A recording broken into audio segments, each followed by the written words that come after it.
folks want to go out and protest and be part of that march, and also connect with other organizations that are doing work around solidarity with Venezuela, again, our focal point is against intervention, pro-peace and dialogue, and defending the sovereignty and democracy of our comrades and family in Venezuela.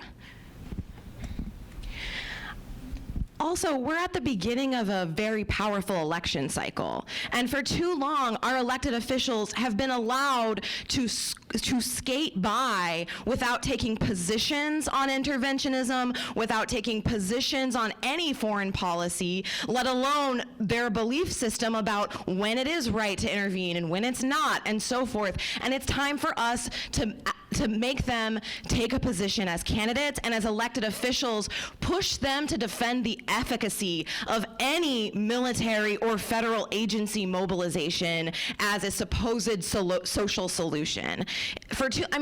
What I was saying earlier, we've overthrown over 41 nations, at least 41 nations, and for decades that was done in a clandestine way, right? Completely outside of the Constitution.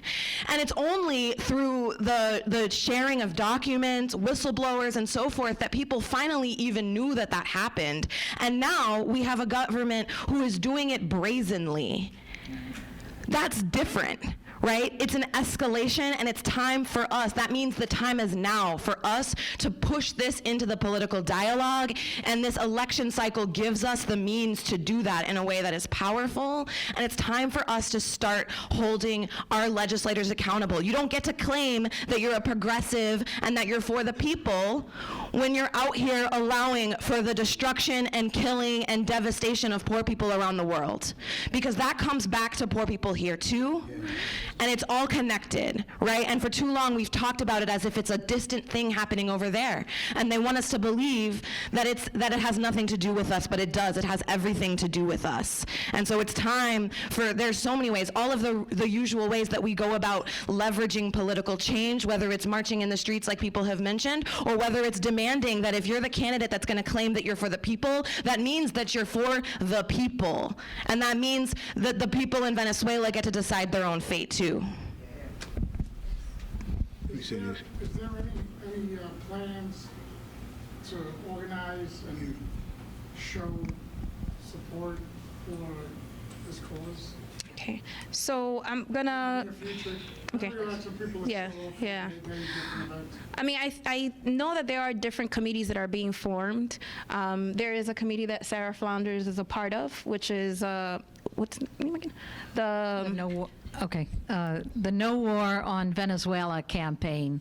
And very much, by the way, it's really a part of May Day tomorrow, 2 o'clock on Wall Street. But to also say there's a new campaign called Sanctions Kill.